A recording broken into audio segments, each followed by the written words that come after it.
Estamos começando mais um programa Cobogós, programa que traz histórias inspiradoras e que expandem a nossa consciência.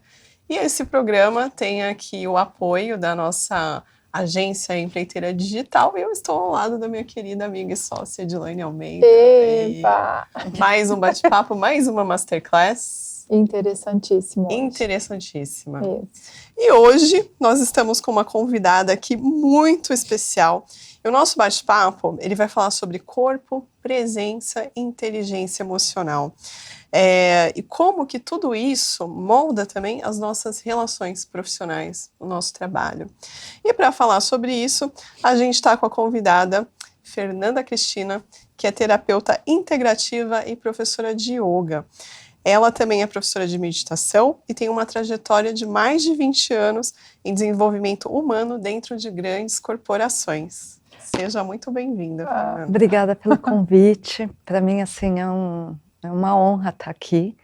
E eu acho que esse bate-papo é interessante para a gente plantar sementinhas em cada pessoa que assistir para refletir sobre a sua vida, o seu comportamento, seus hábitos, né? Porque cada escolha é uma mudança. Ai, que delícia, já começamos bem. Fernanda, bem-vinda de novo, obrigada. Tenho certeza que serão muitos insights valiosos aqui hoje. Gostaria de pedir para você começar falando um pouquinho sobre você, se apresentar e contar um pouquinho da sua história, da sua trajetória, na verdade.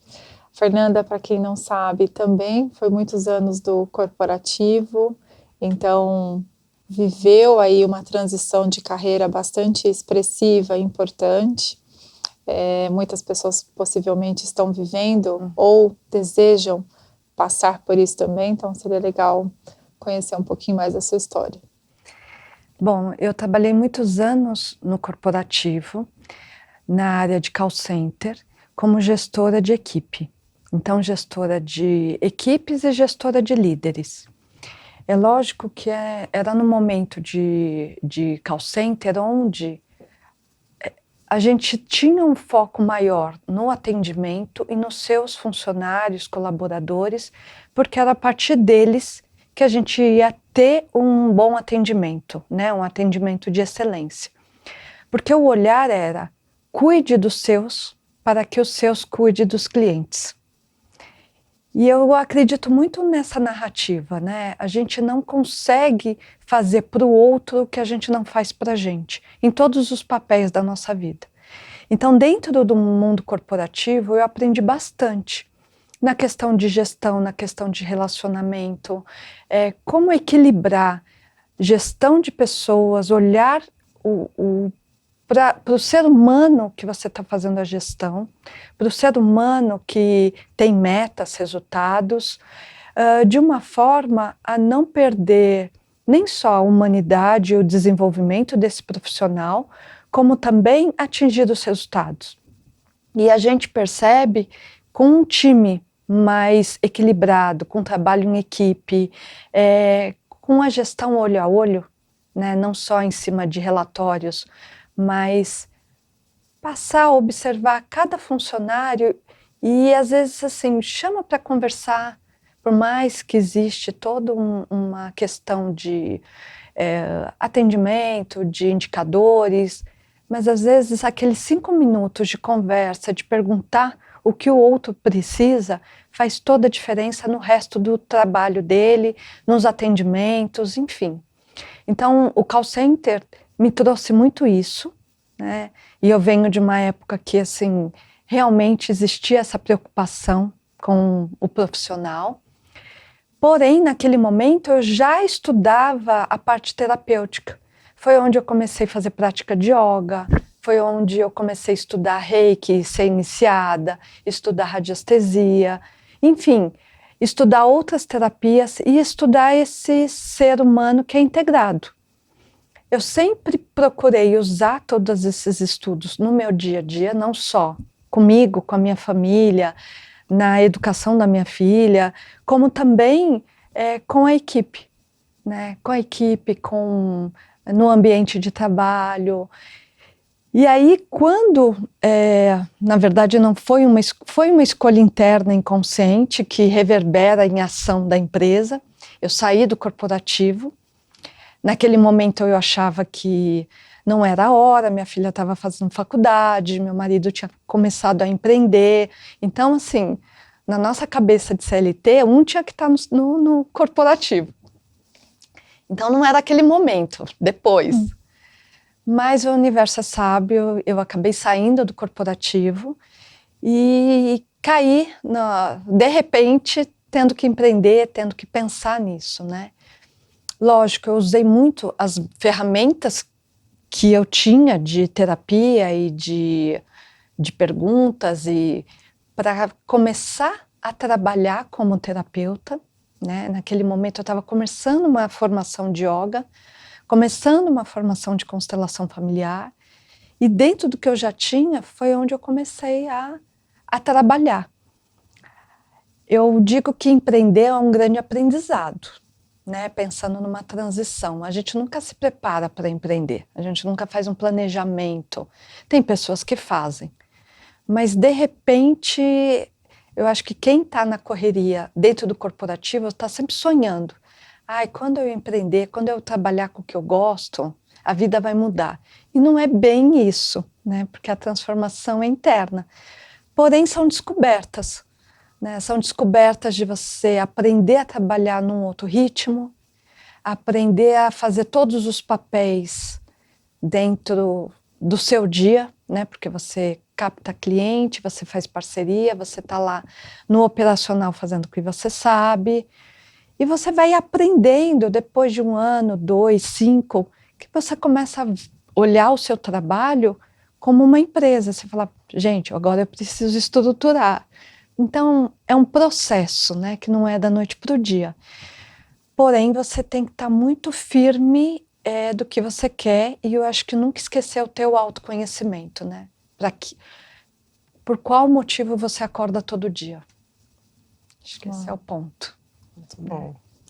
E, assim, em tempos de NR1, né, que aí tem se falado muito sobre esse assunto, agora adiaram, né, também para começar a valer em 2026.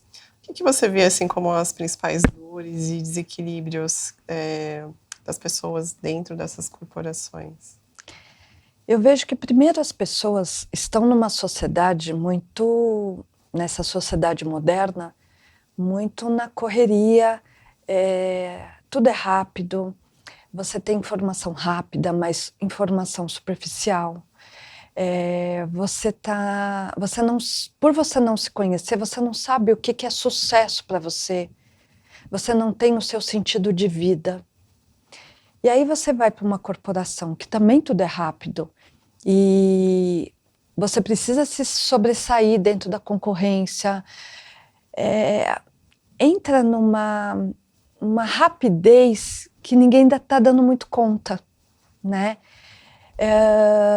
E pensando em implementar NR1 nas empresas, eu estou fazendo um trabalho junto com uma empresa parceira que trabalha com segurança do trabalho e tem os exames admissionais, os exames demissionais e periódicos. E a ideia era começar uma NR1 com os clientes dessa empresa. Porém, primeiro ponto, a gente ainda, como sociedade, está preocupado muito mais no certificado, muito mais no diploma, né, pensando na pessoa física, do que o que eu posso construir com aquilo, com essa nova diretriz. E nessas conversas, nessa construção do que a gente vai apresentar para as empresas que são clientes dessa parceira, a empresa falou para mim, vamos experimentar dentro da nossa casa primeiro?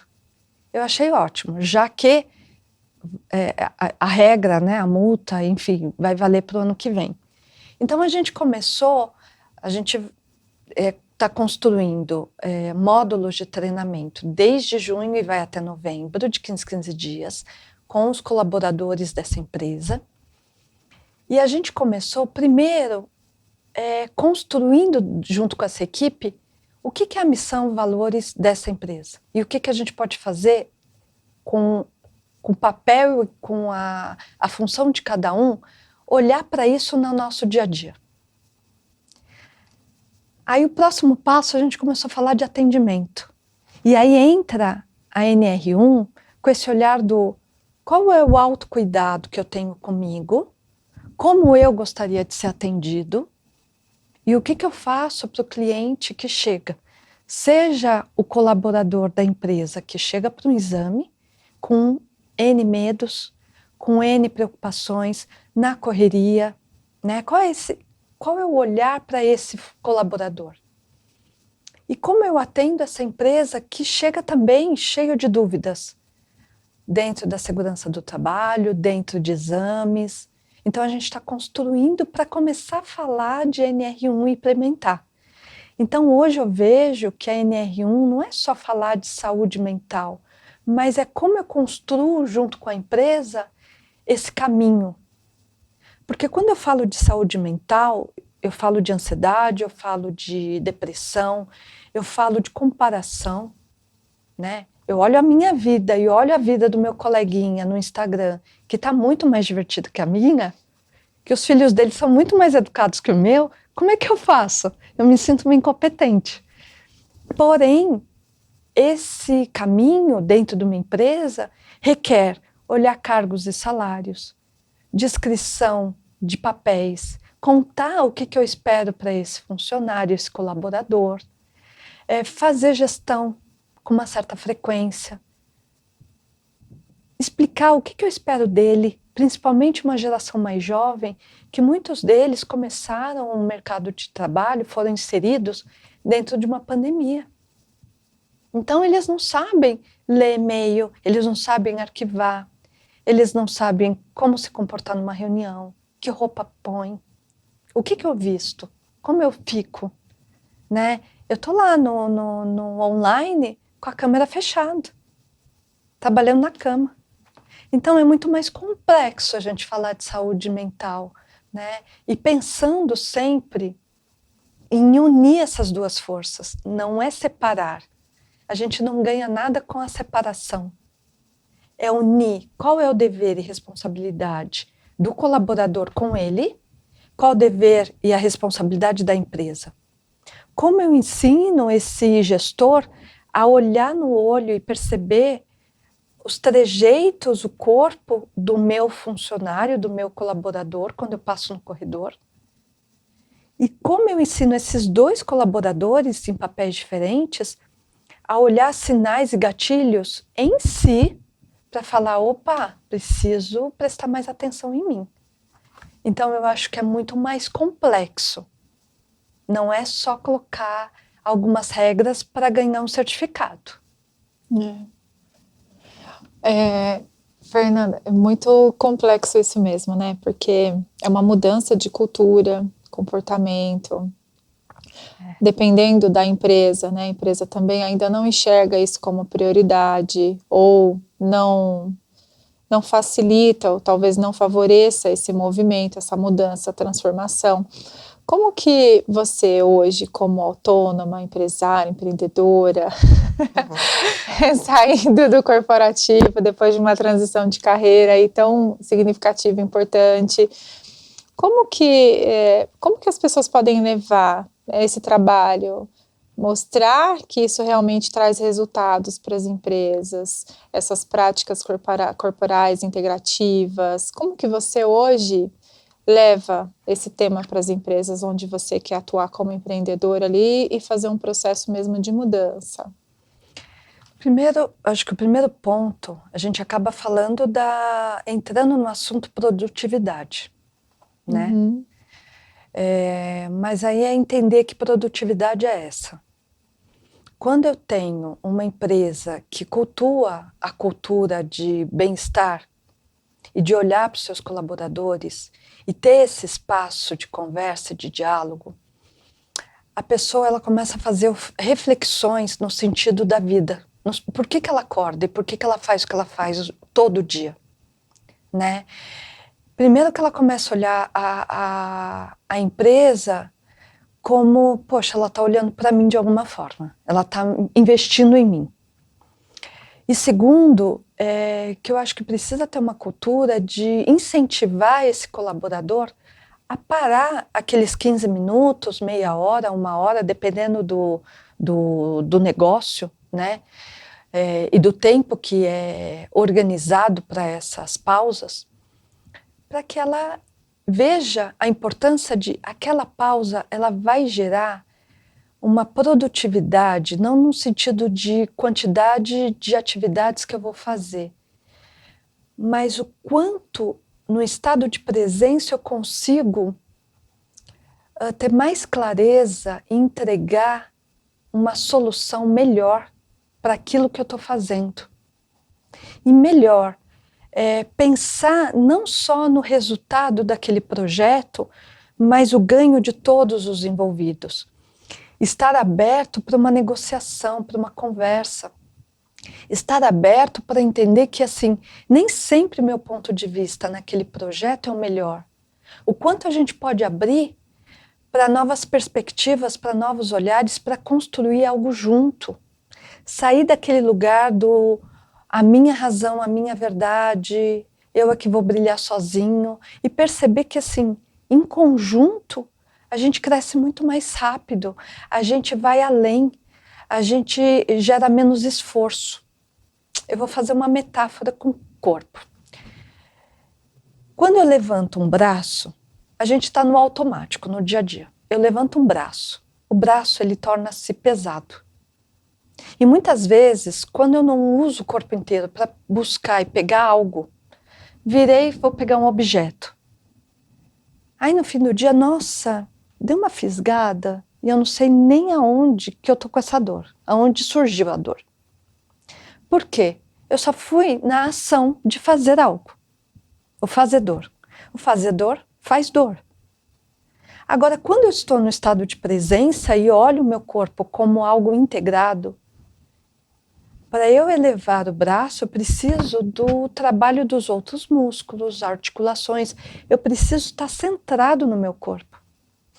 Então, toda essa cadeia de músculos e articulações e tendões ajudam esse braço a elevar.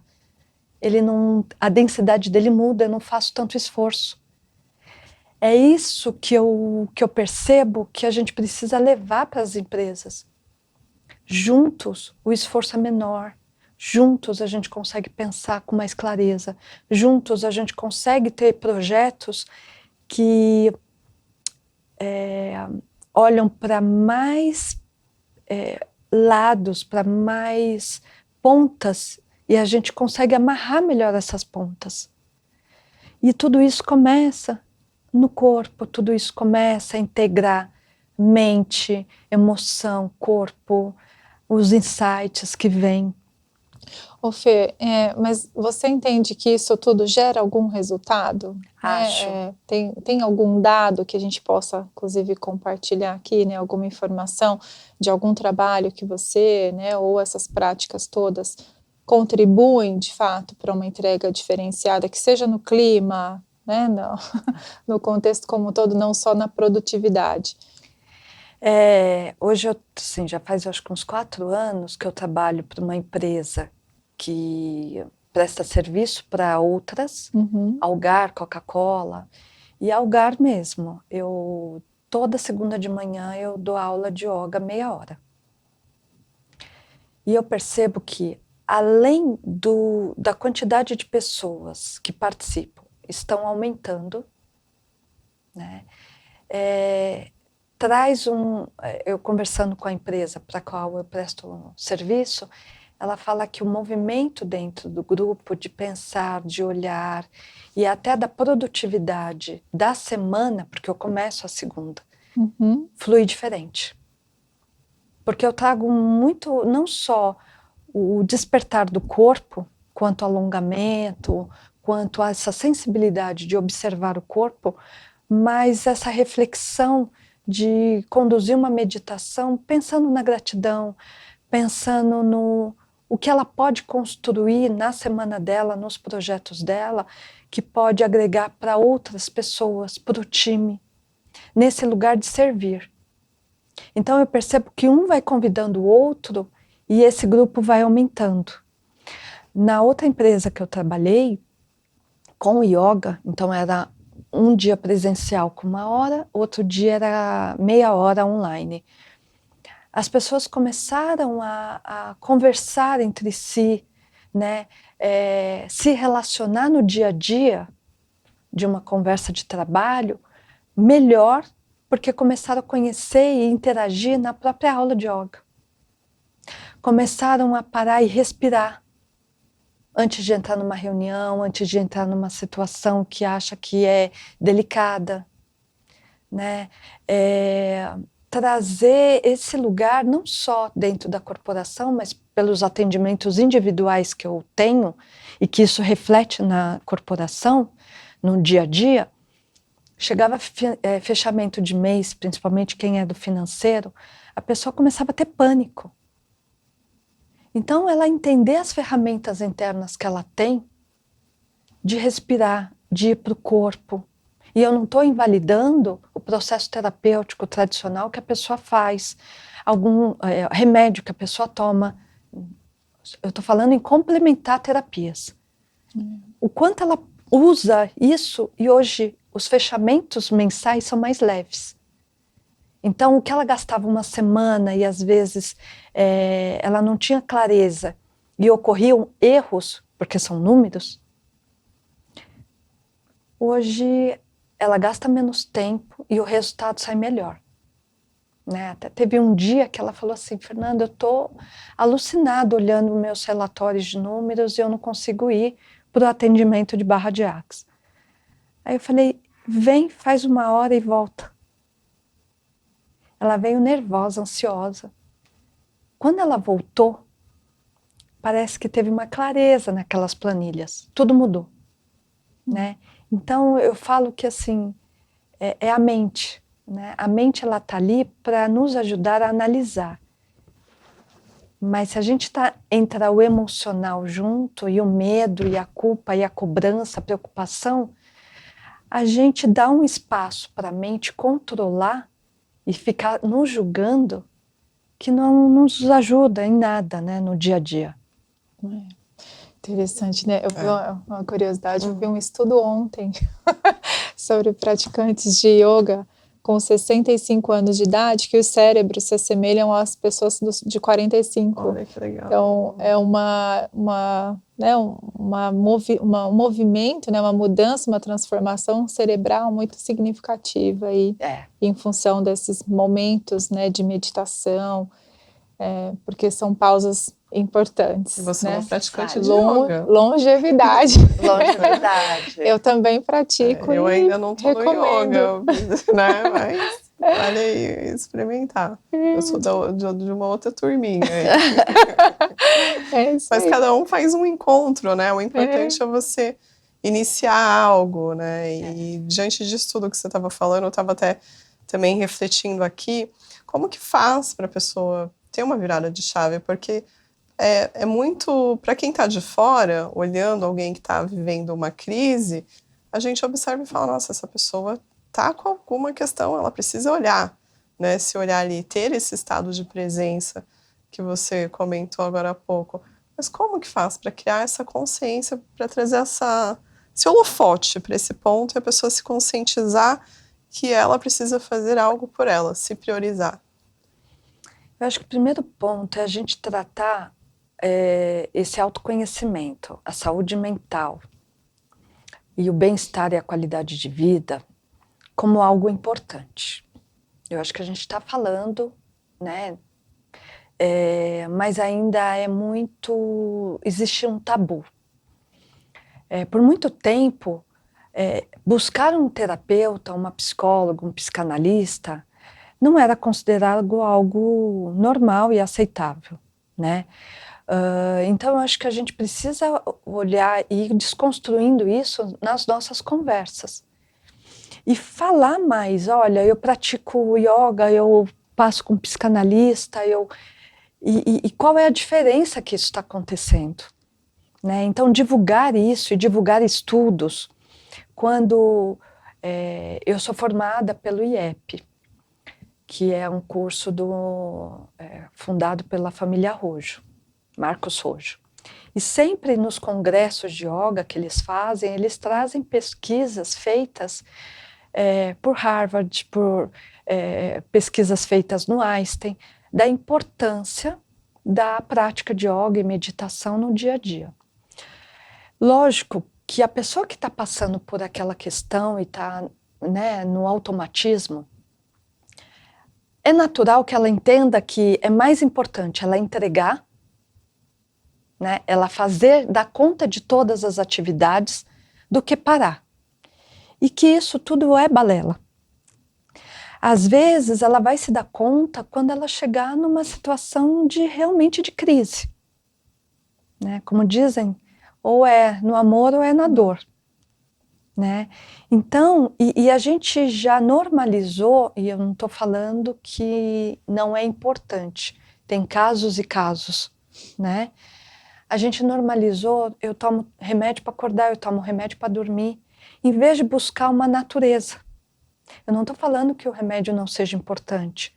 Com o acompanhamento de um psicólogo, psicanalista, psiquiatra, é fundamental, às vezes é necessário, Sim. né?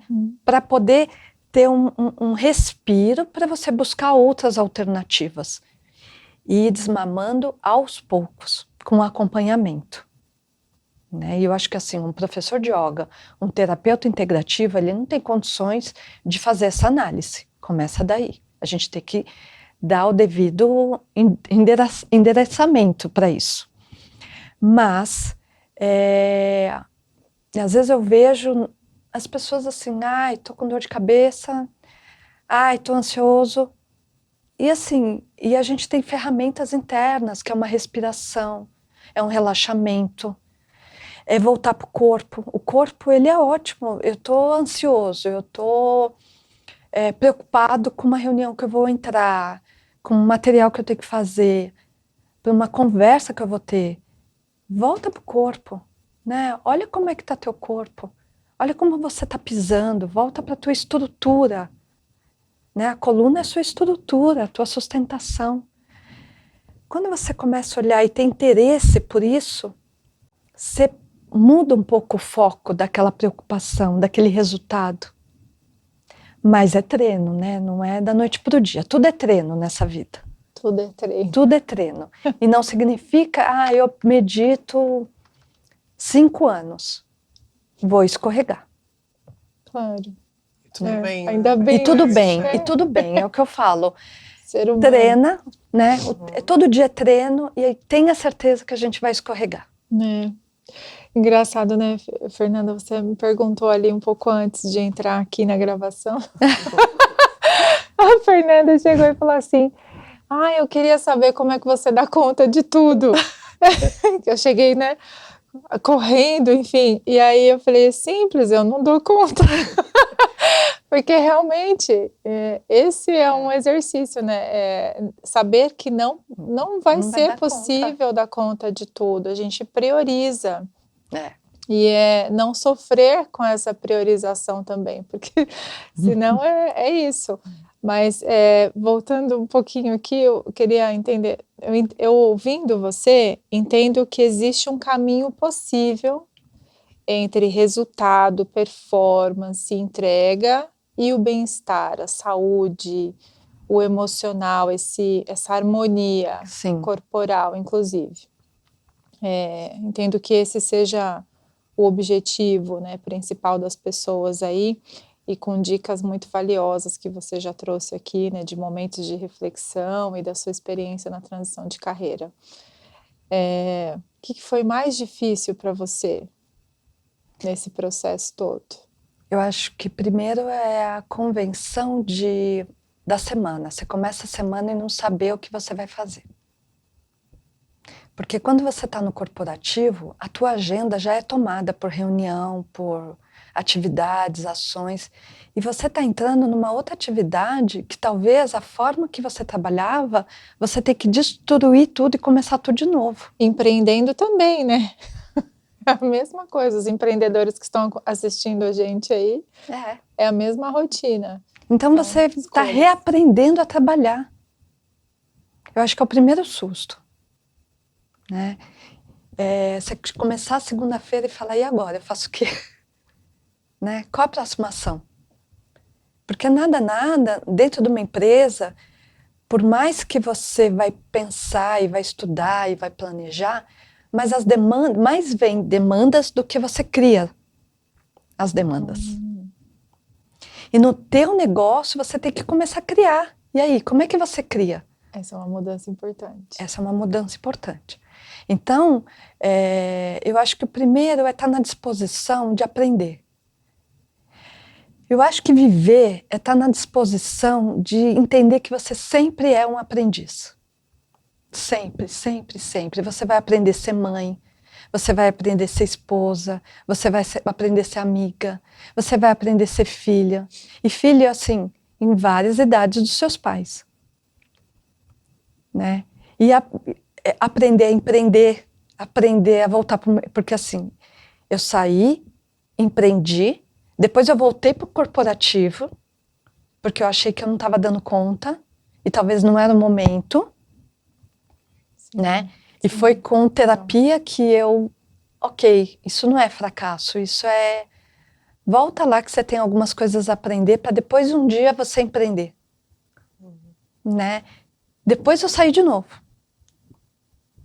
Então, acho que assim, entrar nessa vulnerabilidade de entender que a gente está sempre aprendendo, acho que já é o primeiro passo. Todo dia eu perguntava para mim mesmo que outra forma eu tinha de trabalhar que não era a que eu já conhecia.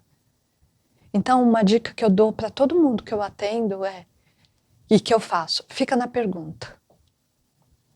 Porque quando eu pergunto, eu abro espaço para possibilidades. Não é perguntar e querer responder, né? Que é o que o coach faz, que é o que o Barra de Axe traz, faz pergunta, que é, às vezes, numa meditação, dependendo da linha, né? Você pergunta e solta e vai meditar. Então, é porque você sai da definição do que você já conhece e você fazer algo novo dentro da receita que você já conhece, não vai sair algo novo. E nessas perguntas me vinham insights. Lista parceiras ou amigos ou quem foi terapeuta da tua filha e vai lá apresentar teu trabalho, bate na porta, né? Vai fazendo outras coisas. Enfim, é nesse espaço que você vai começar a criar. Não é no espaço de definição que você cria. E pensando no corporativo, às vezes assim, a gente está tão cheio, né? E dentro da sociedade, com tantos julgamentos sobre tudo. E certezas, sim, que a gente não abre para aprender nada. Né? Então, acho que a dica que eu dou abre espaço para o novo. Mas o espaço começa a ser dentro, é de dentro para fora. As mudanças são dentro, não é fora. Fora só reverbera o que está dentro. E falando de abrir espaço para o novo, dentro dessa sua experiência empreendedora com as empresas, você vê que as empresas estão abertas a trazer essa saúde mental por meio de práticas diversas, assim, para os seus colaboradores? Eu acho que ainda está muito focado no resultado final. Mas pode ser uma tendência? Como que você vê? Eu acho que com essas certificações, né, de NR1 e todas essas narrativas que a gente está trazendo, e muitas pessoas boas estão trazendo, é como um cinto de segurança. Eu sou obrigada a usar, mas com o tempo eu vejo o quão é necessário. Né? E quando eu começo a ver uma transformação, eu vejo que, Então eu percebo que o gestor, ou alguém que tem uma fala forte dentro da empresa, se ele já tem essa prática na vida dele, ele pode ser um agente de mudança dentro da empresa. E isso pode ser legal. Né? Então isso pode ser muito importante. Muito bom. Então, gestores que estiverem assistindo a gente, se abram para novas possibilidades. Sim, né? sim. Que coisa boa. Né? A gente fica reflexiva, né? Aqui também porque são mudanças importantes, né? As pessoas estão as novas gerações, né? E acho que essa é uma pergunta agora, Fernanda. Observando essas gerações mais novas, como que você enxerga esse contexto, né? A gente tem muitas das novas gerações não interessadas em posições mais C-levels, né, dentro das empresas. A gente vê um movimento aí também do trabalho mais flexível, né, e em contrapartida, a maior parte das empresas voltando para o presencial. Então, existe um conflito aí ainda muito grande. Mas como que você enxerga o trabalho integrativo? Como isso pode facilitar também essas narrativas aí até de atração de talentos dessas novas gerações? Eu vejo que as novas gerações, elas estão preocupadas em um propósito, numa qualidade de vida. Tanto é que são gerações que não têm o consumo, não têm a prática do consumo de bebida alcoólica, né? Procuram fazer uma prática de yoga, vão juntos fazer um esporte, se preocupam com uma alimentação saudável.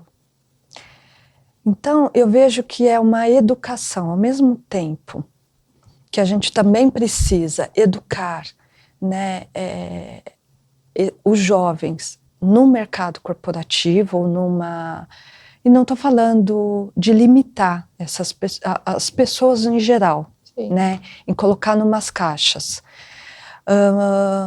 Mas a gente flexibilizar e ter essa integração da sabedoria de quem já está mais tempo no corporativo e tem algumas convenções que são importantes, tá? E ensinar para os mais jovens, mas ao mesmo tempo ter essa flexibilidade de perceber esse frescor que eles trazem. Então, eu entendo que você ter práticas onde você integre as duas partes e mostrar o quanto se pode unir é fundamental. E não acho, a gente está falando aqui de uma geração mais jovem, com uma geração que já está mais tempo no mercado corporativo, mas eu acho que isso vai com todas as polaridades. Sempre tem um meio termo. E que hoje a gente está muito nessa briga da polaridade. Todo mundo quer ter razão no seu espaço de fala, né? E aí eu não estou aberto a escutar a experiência que o outro teve e que eu não tive. E que eu também não vou ter todas. A questão, na época, em alguns momentos que eu era gestora, talvez a gente introduzia um estagiário, um menor aprendiz, com mais cautela, ensinando mais, entendendo que aquele era a primeira experiência profissional. Hoje eu não vejo isso. A gente trata um menor aprendiz, ou estagiário, ou o assistente júnior, sei lá, como se ele já tivesse que entrar jogando o jogo. A gente cobra como se fosse analista sênior. Tudo sem noção. Né? Porque a gente precisa de rapidez.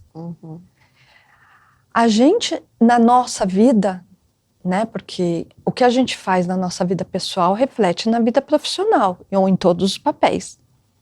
A gente não sabe delegar, a gente não sabe ensinar. Aí depois a gente fala assim, eu estou sobrecarregado. Lógico, não delegou. Então eu acho que antes a gente tinha muito mais essas paradas para treinamentos de gestão, treinamentos de alinhamento. E eu não sei, eu acho que acabou se perdendo isso. Porque o tempo todo a gente precisa. E não é só naquele fim de semana, né? Me reúno, a gente faz aquele trabalho e tudo mudou. Segunda-feira tá tudo... Não tá.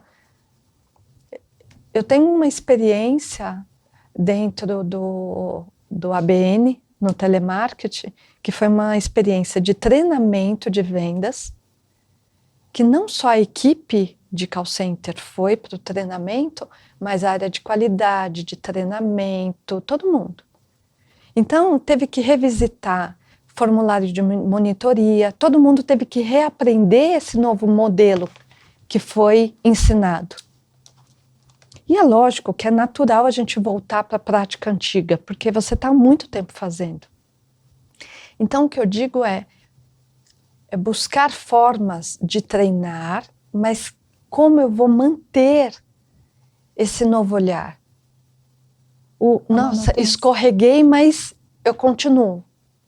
Vamos olhar junto para aquele olhar, para aquele caminho, né? Porque é lógico que é natural do ser humano, a gente volta porque é conhecido. O conforto. A gente Muito volta para o bom. conforto. E sempre, né? Então, isso é na vida, né? Aprendizados, o importante é não parar. Não, Né? o tempo todo. Muito Fê, bom. e quem quiser acompanhar o seu trabalho, como que faz? Você tem aí perfis de redes sociais? Como que a gente pode te achar? Eu tenho perfil no Instagram e no Face, terapeuta Fernanda Cristina. Lá eu trago algumas reflexões, né, sobre o dia a dia, sobre o humano, né? Falo de algumas terapias que eu trabalho. Porém, eu sempre olho, quando eu vou fazer algum atendimento, algum trabalho, né, para empresas ou para algum grupo, eu sempre entendo 4 pilares: a mente, o emocional, o corpo e o espiritual. Quando a gente consegue integrar tudo isso, o nosso resultado ele sai melhor em menos tempo. Eu né? tenho certeza disso. Muito bom.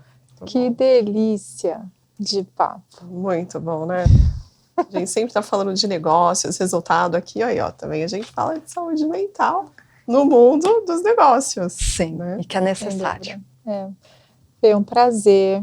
Eu que agradeço. Para os finais aqui, né, do nosso papo, mas uma delícia conversar com você, trazer um pouquinho da sua bagagem, da sua experiência, compartilhar aqui com tantas pessoas. Tenho certeza que são reflexões aí muito inspiradoras, valiosas. Eu que agradeço assim, essa oportunidade da gente falar um pouco do humano, né? E do que é vida, porque senão a gente fica só no fazedor. Automático. No automático, e não no estado de presença. Né? Muito obrigada, Fê, porque é inspirador, né? E o pessoal que está acompanhando a gente agora também pelo canal Market, está assistindo esse episódio aí no sábado, a reprise ali na segunda-feira, ou seja, gente, não existe oportunidade melhor para tomar as decisões, né? A gente sempre fala que a dieta vai começar na segunda, então, ó, bora começar agora, né? As mudanças, as atitudes aí necessárias. E não deixe de seguir também a gente lá nas nossas redes sociais que aparecerão aqui. E sigam também a Empreiteira Digital aqui, que realiza, né, a produção do Cobogós. Muito obrigada pela sua participação e se essa conversa fez sentido para você, compartilhe com outras pessoas e não deixe de assistir os próximos episódios. Muito obrigada. Obrigada, Fê. Obrigada.